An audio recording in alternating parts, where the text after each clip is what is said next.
I mean all the chief guest వేదికపై ఉన్నటువంటి అతిథులందరికీ పేరు పేరున నా తరపున అభ్యుదయ పాఠశాల సంస్థ తరపున ఇక్కడ విచ్చేసినటువంటి మన ఈ అభ్యుదయకి పిల్లర్స్ అయినటువంటి తల్లిదండ్రుల తరపున ఆ పిల్లర్స్ యొక్క కోరికలు అయినటువంటి ఈ పిల్లల తరపున అందరి తరపున అందరికీ స్వాగతం సుస్వాగతం తెలుపుకుంటూ ఈనాటి ఈ కార్యక్రమంలో ఏదైనా సరే ఒక మహావృక్షం అనేది అందరికి కనబడుతుందంటే ఆ వృక్షం ఒక చిన్న విత్తనం నుండి ఆ మహావృక్షంగా ఎదగడానికి ఎంత సమయం పడుతుంది, ఆ మహావృక్షంగా ఎదగడానికి ఎంతమంది సహాయం కావాల్సి వచ్చింది అని మనకందరికి తెలియాల్సి ఉంటుంది.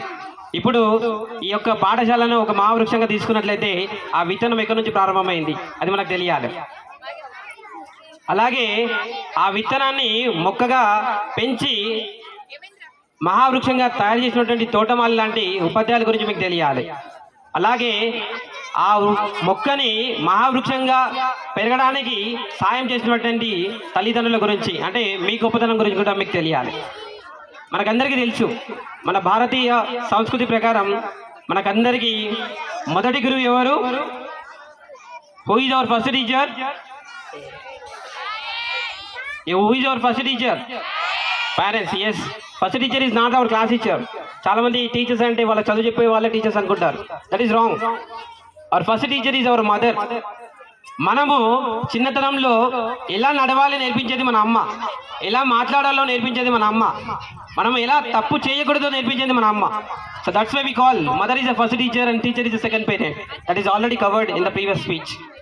అంటే ఇక్కడ మనకి ఏదో తెలియని విషయాలు తెలుసుకోవడానికి మనం రాలేదు, కానీ మనకు తెలిసిన విషయాలు మనం ఎంతవరకు కరెక్ట్గా ఉన్నాము అని తెలుసుకోవడానికి ఇక్కడికి వచ్చినాం. And the second one, the role of father.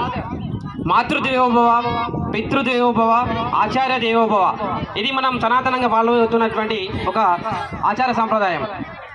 Matrudevobhava అంటే మనం మన తల్లిని పూజించాలి, గౌరవించాలి. కానీ విద్యార్థులు నాన్న ఆ టెంట్ పడ్డది అందరికీ కామన్, వాళ్ళు పెట్టేసుకుంటారు. ఇక్కడ మీరు ఫోకస్ చేయాల్సిందే నేనేం మాట్లాడుతున్నా అని. అవునా కదా? టెంట్ మీరన్నీ ఎవరైనా పెట్టేవాళ్ళు ఉన్నారా? లేదు కదా. చూసే వాళ్ళు ఉన్నారు కదా. అదేదో ఇటు చూడండి, నేను చెప్పేది వినండి.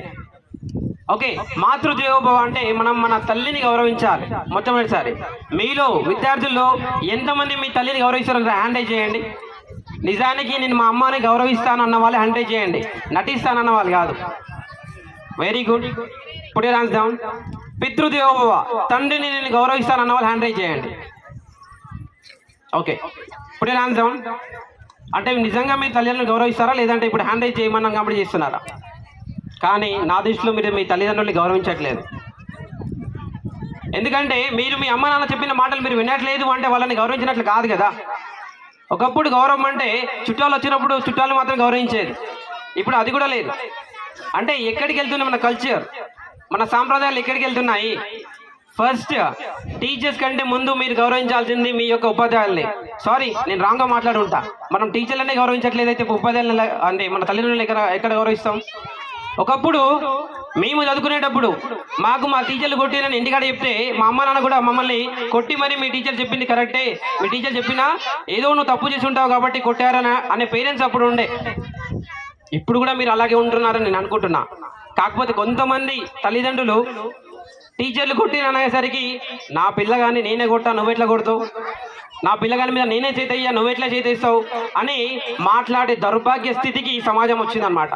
కానీ మన అభ్యుదయ పేరెంట్స్, సారీ మీ అభ్యుదయ స్కూల్, మీ అని ఎందుకుంటున్నానంటే మీరు లేకపోతే అభ్యుదయ స్కూల్ లేదు, మీరు లేకపోతే ఇక్కడ విఠల్ సార్ లేరు, మీరు లేకపోతే స్టేజ్ లేదు, స్కూల్ లేదు. మీ సపోర్ట్ వల్లనే. ఆ సపోర్ట్ మీరు ఎప్పుడంటే ఇస్తారో అప్పుడు మాత్రమే అభ్యుదయ స్కూల్ ఇంకా ఎదుగుతుంది. అలాగే మీ యొక్క పేరు చిరస్థాయిగా నిలిచిపోతుంది. ఇంతకుముందు ఇక్కడికి వచ్చి 10th క్లాస్ అమ్మాయి మాట్లాడింది, నా యొక్క 9 సంవత్సరాల అనుభవాన్ని నేను ఇక్కడ చెప్తున్నానని చెప్పింది. 9 సంవత్సరాల అనుభవం అభ్యుదయ స్కూల్ ఇచ్చిందంటే అభ్యుదయ స్కూల్కి మీరు ఇచ్చిన సపోర్ట్ అలాంటిది అనమాట. ఒకసారి అలాంటి సపోర్ట్ ఇస్తున్నటువంటి పేరెంట్స్కి ఒకసారి గట్టిగా చెప్పట్లు. మై డియర్ స్టూడెంట్స్, మాతృదేవోభవ, పితృదేవోభవ, ఆచార్య దేవోభవ, దీన్ని ఖచ్చితంగా పాటించాలి. తల్లిని గౌరవిస్తున్నాం, తండ్రిని గౌరవిస్తున్నాం, ఆ తర్వాత గౌరవించాల్సింది ఎవరిని? బాయ్స్. ఎవరిని? గర్ల్స్. టీచర్స్ని. ఎంతమంది మీ టీచర్స్ని గౌరవిస్తున్నారు? హ్యాండ్ రేజ్ చేయండి. మా సార్ ఎప్పుడు మా మ్యాథ్స్ సార్ అయితే ఎప్పుడు కోపం చూపిస్తాడు. సార్ అంటే నాకు అసలు ఇష్టమే లేదు. మా పీటీ సార్ మాకు ఆడిపిస్తాడు కాబట్టి మా సార్ అంటేనే ఇష్టం. టీచర్ని టీచర్ లాగా గౌరవించాలి. Not about the subject, not about the sports. Respect the teachers irrespective of the subject, irrespective of the sports. Put your hands down. So if you like your teachers, once clap for your teachers. ఈ సపోర్ట్లు ఎవరన్నా కొడతారు. Okay, if you want to clap for your teacher, follow me. 1 2 2 అంటే 2 days కొట్టాలి, తెలీదా? 3 1 2 3. Okay, these claps for your teachers. Respect your teachers. Not only in occasion, every situation. ఒకవేళ మీ teachers మిమ్మల్ని తిడుతున్నారు, ఏదో సందర్భంలో మీ పైన కోపం తెచ్చుకున్నారంటే మిమ్మల్ని బాగు చేయాలనే ఒక ఉద్దేశంతో తప్ప మీ మీద రివెంజ్ తీసుకోవాలని ఏ టీచర్కి ఉండదు. మీకు తెలుసో లేదో, మీరు సక్సెస్ అవుతే మీకంటే, మీ అమ్మా నాన్న కంటే మీ పాఠశాలలో ఉన్న ఉపాధ్యాయులు బాగా ఆలోచిస్తారు, బాగా సంతోషిస్తారు. మీ కళ్ళల్లో ఉన్న ఆనందం కంటే 1000 ఆనందం వాళ్ళ కళ్ళలో కనబడుతుంది. మీరు సక్సెస్ అయిన తర్వాత మా టీచర్స్ వల్ల మేము సక్సెస్ అయ్యామని చెప్తారో లేదో తెలియదు, కానీ మీరు సక్సెస్ అయితే మా స్టూడెంట్స్ సక్సెస్ అయ్యారని చెప్పేసి ఏదో వాళ్ళే సక్సెస్ అయినంత ఫీల్ అవుతారు మీ teachers. That is the greatness of teachers. There are many professions in the society, but one and only profession which can create all the professions, which can sacrifice the own life. తమ జీవితాన్ని sacrifice చేసి ఇతరుల జీవితాన్ని నిర్మించే ఏకైక వృత్తి ఉపాధ్యాయ వృత్తి. That is the great of ఉపాధ్యాయ వృత్తి. ఎందుకు సార్ సగం తెలుగు సగం ఇంగ్లీష్లో మాట్లాడుతున్నా అంటే, నేను పుట్టింది తెలుగులో, నేను ఇంగ్లీష్ టీచర్ కాబట్టి ఇంగ్లీష్లో, రెండు కలిపి మాట్లాడుతున్నా కాబట్టి that is what English. Okay, one more thing. Teachers మీరు రెస్పెక్ట్ చేయడం అంటే వాళ్ళని అతిగా గౌరవించడం కాదు. కొంతమంది విద్యార్థులు ఎలా ఉంటారంటే అతి వినయం దూరత లక్షణం ఉన్నట్టుగా వాళ్ళ ముందు నటిస్తారు. Sir good morning sir, sir good morning sir, sir good morning sir, good morning ma'am, good morning. Good morning in the words but not in the emotion. So మనసు నుంచి రావాలి అదే గౌరవం అనేది. నటించకండి, నిజాయితీగా బతకండి, నిజంగా బతకండి. And one more thing, this is the time for examination. All the students are be ready for your examination and you are entering into the next life, especially these words for 10th class students. The career is different after 10th class. 10th class వరకు మీరు ఒక చెట్టు నీడలో జాగ్రత్తగా, ఒక తల్లిదండ్రులు పిల్లల్ని ఎలా జాగ్రత్తగా చూసుకుంటారో అంత జాగ్రత్తగా ఇక్కడ మీ టీచర్ చూసుకుంటారు. బట్ ఒక్కసారిగా ఒక గూడు నుండి పక్షి ఎలా అయితే ఎగిరిపోతుందో అలా 10th క్లాస్ తర్వాత మీరు ఎగిరిపోతారు. ఇప్పటివరకు మీరు బ్యాగ్లతో స్కూల్కి వస్తారు, 10th క్లాస్ కానీ కాలేజ్కి ఎట్లా వెళ్తారు తెలుసా? 10th క్లాస్ స్టూడెంట్స్ ఇక్కడ ఉన్నారా? కాలేజ్ స్టూడెంట్స్ ఎట్లా ఉంటారు తెలుసా? వాళ్ళ దగ్గర బ్యాగ్స్ ఉంటాయా? ఉండవు. ఏముంటాయి? బుక్స్ ఉండవు, ఓన్లీ ఫేస్బుక్స్ మాత్రమే ఉంటాయి, మొబైల్ ఫోన్. కానీ ఒకటి మాత్రం చెప్తున్నాను, మీరు లైఫ్లో సెటిల్ అవ్వాలంటే తలదించుకొని ఉండాలి, బుక్స్ దగ్గరికి ఉండాలి. మీరు ఎప్పుడైతే తలదించుకొని ఉంటారో మిమ్మల్ని తల ఎత్తుకునేలా చేసే సమాజం. కానీ మీరు తల ఎత్తుకొని నేను 10th క్లాస్ అయిపోయాను, ఏదో IAS IPS అయిపోయానని మీరు ఫీల్ అవుతాం మాత్రం డెఫినెట్లీ మీ నాశనాన్ని మీరు కోరి తెచ్చుకున్నట్టే. ఇక్కడ నేర్చుకున్నటువంటి విలువలు, ఇక్కడ నేర్చుకున్నటువంటి జ్ఞానాన్ని మీ జీవితానికి కొత్త పాటలు వేసే విధంగా ఉపయోగించుకోండి. అంతేగాని ఈ జ్ఞానాన్ని దుర్వినియోగం చేసుకుంటూ సమాజంలో మీరు చూసేది వేరు, కానీ ఇక్కడ మీరు నేర్చుకునేది వేరు. కాబట్టి విద్యార్థి దశలో మీరు ఏదైతే నేర్చుకుంటారో దాన్ని మాత్రమే మీ సమాజంలో మీ యొక్క ఉన్నత జీవితానికి ఒక బాటగా వేసుకోవాలి తప్ప కల్చర్ని మాత్రం ఎప్పుడు మర్చిపోవద్దు. కొంతమంది ఏంటంటే ముఖ్యంగా ఇప్పుడున్నటువంటి జనరేషన్లో విద్యార్థులు తమ తల్లిదండ్రులు చేసే వృత్తులు వాళ్ళకి నచ్చట్లేదు, వాళ్ళ తల్లిదండ్రులు చేసే పనులు నచ్చట్లేదు. నేనేంది 10th క్లాస్ అవుతున్నా, నేను ఆ పని చేయడం ఏంది, నేనేంది 10th క్లాస్ అయిపోయింది, నేను మీరు చెప్పింది వినడం ఏంది, నేను ఇంగ్లీష్ మీడియంలో చదువుకుంటున్నా, గొప్పగా మాట్లాడకండి. తల్లిదండ్రులు తర్వాత వాళ్ళు మీకు ఏం చెప్పినా సరే అదే మీకు వేదవాక్కు, మీ డిసిజన్ మీకు ఉంటుంది. కానీ వాళ్ళు ఇచ్చే గైడెన్స్ దాటి మీరు సొంతంగా నిర్ణయాలు తీసుకోవాల్సిన అవసరం ఎప్పటికీ రావద్దు అని నేను కోరుకుంటున్నాను. అండ్ మై డియర్ పేరెంట్స్కి ఒక చిన్న సజెషన్ అనుకోండి, అది నా తరపున రిక్వెస్ట్ అనుకోండి, ఏమని అనుకోండి. Spending money on children is not important, spending the quality time with the children is very important. చాలామంది పేరెంట్స్ ఏమనుకుంటారంటే నా పిల్లలకి నేను ఆ కాలేజ్ వేస్తున్నా, ఈ కాలేజ్ వేస్తున్నా, ఆ స్కూల్లో పంపిస్తున్నా, ఇన్ని ఫీజులు కడుతున్నా అని డబ్బులు మాత్రమే మీరు కౌంట్ చేస్తున్నారు. కానీ మీ పిల్లలు ఎవరితో ఉంటున్నారు, ఏం చేస్తున్నారు, ఎటువంటి ప్రవర్తనతో ఉంటున్నారు అది చూసుకోవాల్సిన బాధ్యత మీదే. స్కూల్కి పంపిస్తున్నా కదా టీచర్స్ చూసుకోవాలి, అది వాళ్ళ బాధ్యత. పాఠశాలలో ఉన్నంత వరకు టీచర్స్ బాధ్యత. ఇంటి దగ్గర పిల్లవాళ్ళు ఎలా ఉంటున్నారు, వాళ్ళ బిహేవియర్ ఎలా ఉంటుంది, అది మీ బాధ్యత. సో ఇక్కడ ఇద్దరు కలిసినప్పుడు మాత్రమే ఒక భావిత పౌరుడిని మనం తయారు చేయబోతున్నాం. ఎందుకంటే ఇక్కడ దాకా రావడానికి రీజన్ ఏంటంటే, నేను అనుకుంటే ఎక్కడికైనా వెళ్ళొచ్చు, ఎక్కడైనా టైం స్పెండ్ చేయొచ్చు, సండే నేను హాయిగా ఎంజాయ్ చేయొచ్చు. కానీ ఇక్కడికి రావడం నా దానికి ఉద్దేశం ఏంటంటే, నేటి వాళ్ళే రేపటి పౌరులు. సమాజాన్ని రూపొందించే భావిత పౌరుల్ని తయారు చేసే బాధ్యత మనపైన ఉంది. అది ఉపాధ్యాయులు, అలాగే తల్లిదండ్రులు. మనం మన పిల్లల్ని సక్రమంగా ఉంచుకోవాలి. ముఖ్యంగా చదువు ఎప్పటికైనా వస్తుంది, చదువు ఎలాగైనా నేర్చుకుంటారు. సంస్కారం ఇంపార్టెంట్. ఈ first preference to the discipline. సంస్కారం లేని చదువు వాసన లేని పువ్వు వంటిది. కాబట్టి ఫస్ట్ మనం చేయాల్సింది డిసిప్లిన్గా ఉండాలి. మనం డిసిప్లిన్గా ఉంటే ఆటోమేటిక్గా ఆ చదువు మనకు వచ్చేస్తుంది. ఎందుకు చెప్తున్నా అంటే, మన ఇంటికి చుట్టాలు వస్తారు కదా, ఇప్పుడు మీతో మాట్లాడతాను నేను, ఇప్పటిదాకా పేరెంట్స్ని మాట్లాడతా. మన ఇంటికి మన చుట్టాలు రాగానే మన అమ్మ నాన్న ఏమంటారు, అల్లరి చేయకు, చుట్టాలు ఉన్నప్పుడు జర సైలెంట్గా ఉండి అంటారు. ఎందుకు చుట్టాలు ఉన్నప్పుడే సైలెంట్గా ఉండాలి? ఎందుకు ఉండాలి? గర్ల్స్ చెప్తారా, చుట్టాలు ఉన్నప్పుడు ఎందుకు సైలెంట్గా ఉండాలంటారు? వెరీ గుడ్, మంచిగా ఉన్నారు అంటారు, మెచ్చుకుంటారు, అవునా? ఓకే, ఇక్కడ బాయ్స్ చుట్టాలు ఉన్నప్పుడు మనం అల్లరి చేస్తే ఏమంటారు? ఈ పోరాడు ఏమున్నాడు, వేస్ట్గా అన్నాడు, స్కూల్ పోతాడు అంట, ఇంకా ఇంగ్లీష్ మీడియం అంట, ఎట్లా మాట్లాడాలో తెలియదు, ఇంటికి పోగానే కాళ్ళ కూడా నీళ్ళు, ఏం పిల్లలు పెంచాడరేమో అంటారా లేదా? సో మీ అమ్మ నాన్న పెంపకాన్ని వాళ్ళు ఎలా డిసైడ్ చేస్తున్నారు? దేన్ని బట్టి డిసైడ్ చేస్తున్నారు? మీ 10th క్లాస్ సర్టిఫికేట్ బట్టి డిసైడ్ చేస్తున్నారా? Your certificate is just a piece of paper, but your character, your discipline, everything in the behavior. That is what it is, the important of communication. అందుకే మనం మంచి వాళ్ళు అనిపించుకోవాలి. మన చదువు మనకు వాల్యూ రావాలంటే ఆ చదువుని సక్రమంగా మనం వాడుకోవాలి, ఉపయోగించుకోవాలి. మన ఇంటికి చుట్టాలు వచ్చినప్పుడే కాదు, మనం ఎప్పుడైనా సరే డిసిప్లిన్గా ఉండాలి. కానీ మన అమ్మ నాన్న బాధ ఏంటంటే, రోజు ఎలాగో నువ్వు డిసిప్లిన్గా ఉండవు, కనీసం నా కోసం చుట్టాలు వచ్చినప్పుడు మంచిగా ఉండవు. అంతేందుకు ఈ ప్రోగ్రామ్ ఇంత సక్సెస్ కావాలంటే మీరు చూస్తున్నారు లేదు, ఒకసారి మీ చుట్టుపక్కల చూడండి. ఈ బ్యాచెస్ వేసుకొని అందరు నిల్చున్నారు. ఎవరు? టీచర్స్. వాళ్ళు ఎందుకు నిల్చున్నారు? వాళ్ళు కూడా కూర్చోవచ్చు కదా, ఎందుకు కూర్చోవట్లేదు? చైర్స్ లేవా? నేను చూస్తున్నాను, ఆ టీచర్స్ అప్పటి నుంచి కంట్రోల్ చేస్తుంది వాళ్ళని. ఎందుకు అంటే టీచర్స్ ప్రతిసారి సైలెంట్ కోర్టులో ఆర్డర్ అన్నట్టు టీచర్స్ అలా అనాలా? మరి ఎందుకు? టీచర్స్ బాధ్యత ఏంది? ఒకవేళ మీరు అల్లరి చేసే టీచర్స్కి బ్యాడ్నేమా, మీకు బ్యాడ్నేమా? ఎందుకు వస్తుంది మరి? మీరు చేసే తప్పుకు వాళ్ళని ఎందుకు బాధ్యతలు చేస్తున్నారు? ఇదే మిస్టేక్ సొసైటీలో కూడా జరుగుతుంది.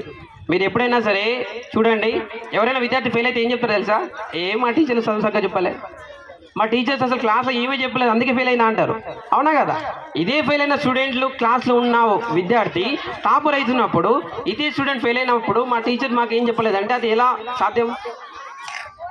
టీచర్స్ అనే వాళ్ళు వర్షం లాంటి వాళ్ళ. ఆ వర్షపు చినుకులు ఎక్కడ పడతాయనే దాన్ని బట్టి విద్యార్థుల భవిష్యత్తు అనేది ఉంటుంది. మీకు తెలుసో లేదో, ఒక వర్షపు చినుకు అనేది పడే ప్రదేశాన్ని బట్టి దాని విలువ ఉంటుంది. అదే వర్షపు చినుకు వేడిగా ఉన్నటువంటి పెన మీద పడినప్పుడు ఏమవుతుంది? అది ఆవిరైపోతుంది. అదే వర్షపు చినుకు సముద్రంపై ఉన్నటువంటి ఆల్చిప పైన పడినప్పుడు అది ఒక ముత్యంలా తయారవుతుంది. అదే వర్షపు చినుకు మన ఇంటి పక్కన ఉన్నటువంటి డ్రైనేజ్లో పడితే ఒక మురికి నీరుగా తయారవుతుంది. టీచర్స్ అందరు కూడా వర్షంలాగా సేమ్ ఎడ్యుకేషన్ ఇస్తారు. టీచర్స్ అందరూ సేమ్ ఈక్వల్గానే చూస్తారు. టీచర్స్ అందరూ కూడా సేమ్ రెస్పెక్ట్ ఇస్తారు, సేమ్ వాల్యూ ఇస్తారు. కానీ మీరు తీసుకునే విధానాన్ని బట్టే మీ రిజల్ట్ అనేది ఉంటుంది. 10th క్లాస్ స్టూడెంట్స్ మీరు ఇక్కడ ఉంటే ఒకసారి హ్యాండ్ రైజ్ చేయనా? 10th క్లాస్ వాళ్ళు. ఓకే, మీకు ఎంత టైం ఉంది పర్ డే చదువుకోవడానికి? ఎంత టైం ఉంది? ఎవరికైనా సరే రోజులో ఎన్ని గంటలు ఉంటుంది per day? How many hours do you have? Okay, English medium కాబట్టి 24 అవర్స్. ఓకే, 24 అవర్స్లో మీరు అందరూ సేమ్గా వాడుకుంటున్నారా? సేమ్ టైంలో అందరు తింటున్నారా? సేమ్ టైంలో అందరు పడుకుంటున్నారా? సేమ్ టైంలో అందరూ ఇంటికి వెళ్తున్నారా? సేమ్ సార్స్ మీకు చెప్తున్నారా? సేమ్ టీచర్స్ మీకు చెప్తున్నారా? రేపు పొద్దున సేమ్ రిజల్ట్స్ మీకు వస్తాయా? ఎందుకు రావు మరి? Teachers same, school same, weather same, food same, మరి రిజల్ట్స్ ఎందుకు సేమ్ కాదు? నాలెడ్జ్ సేమ్ కాదా? సార్ మా బ్రెయిన్లు చిన్నగా ఉన్నాయి సార్, మా సార్ల బ్రెయిన్లు పెద్దగా ఉన్నాయి సార్. మీ సైన్స్ టీచర్ మీకు చెప్పలేదా బ్రెయిన్ సైజ్ అందరికి సేమే ఉంటుంది? చెప్పారు కదా, మళ్ళీ ఎందుకు రిజల్ట్ సేమ్ రాదు?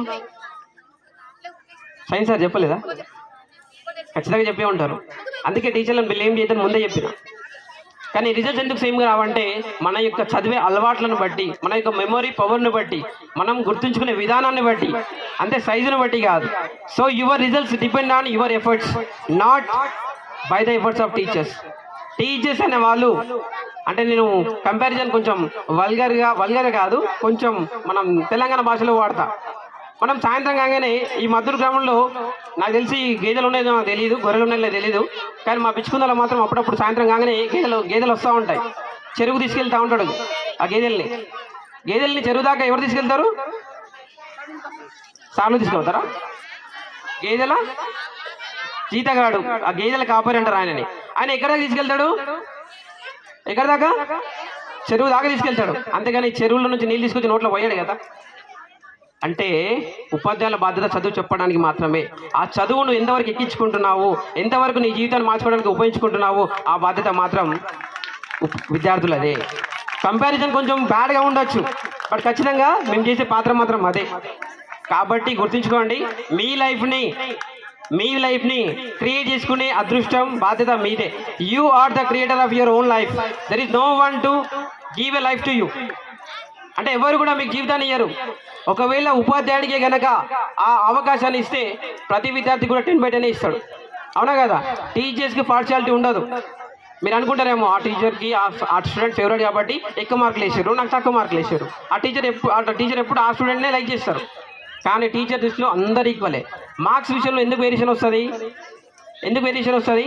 మీ ఎఫర్ట్స్ బట్టి, మీ డిసిప్లిన్ బట్టి మార్క్స్ వేరియేషన్ వస్తుంది. So my dear students, marks are not life, but marks are important in life. చాలామంది అంటారు, మార్క్స్ ఏం పనికిరావు, లైఫ్లో మార్క్స్ ఏం పనికిరావు. కానీ సొసైటీ మాత్రం నిన్ను జడ్జి చేసేది నీ మార్క్స్ని బట్టే. And 10th class is the bench mark for life. 10th క్లాస్లో మీ రిజల్ట్ బట్టి మీ లైఫ్ ఉంటుంది. మంచి మార్క్స్ వచ్చినాయి అనుకోండి, మీ లైఫ్ అనేది టర్న్ అవుతుంది. మంచి మార్క్స్ రాలేకపోయింది అనుకో, అప్పుడు కూడా టర్న్ అవుతుంది. కాకపోతే మార్గాలు రెండు ఉంటాయి, ఒకటి సక్సెస్ వైపు, ఇంకొకటి సక్సెస్ని వెతుక్కున్న లైఫ్ వైపు. There is no failure in life, there is no failure. మీకు తెలుసోలేదు, రీసెంట్గా మనం తీసుకున్నట్లేదు పొలిటికల్ కూడా చాలామంది గెలిచారు, చాలామంది ఓడిరని అనుకుంటున్నారు. గెలిచిన వాళ్ళు విజేతలు, ఓడిన వాళ్ళు ప్రయత్నించి చివరి వరకు ప్రయత్నించిన విజేతలు మాత్రమే, ఓడిన వాళ్ళు కాదు. ప్రతిసారి కూడా ఒక కాయిన్కి 2 వైపులా బొమ్మ వరుస ఉన్నట్టుగానే ఈరోజు గెలిచిన వాళ్ళు మళ్ళీ రేపు ఓడొచ్చు, ఓడిన వాళ్ళు మళ్ళీ గెలవచ్చు. అలాగే లైఫ్లో కూడా 10th class marks are very important, but ఆ మార్క్స్ మాత్రమే లైఫ్ కాదు. నేను 10th క్లాస్ వరకు తెలుగు మీడియమే, ఇంటర్ వరకు తెలుగు మీడియమే, డైట్ తెలుగు మీడియమే, కంప్లీట్గా నా లైఫ్ మొత్తం తెలుగు మీడియమే. But I'm great to say that I'm an English teacher, that to district 6th rank. అంటే మీకు ఎందుకు చెప్తున్నా అంటే నా గురించి గొప్పగా చెప్తాం కాదు, నేను తెలుగు మీడియం బ్యాక్గ్రౌండ్ నుంచి వచ్చి కూడా ఇంగ్లీష్ మీద ఉన్నటువంటి ఆ యొక్క కసితో నీకు ఇంగ్లీష్ రాదు అని ఎటకారంగా మాట్లాడిన వాళ్ళకి నేను సమాధానం చెప్పాలి అనే ఉద్దేశంతో నేను కష్టపడి ఇంగ్లీష్ నేర్చుకొని ఈరోజు ఇంగ్లీష్ టీచర్గా మేము మీద ఉన్నా.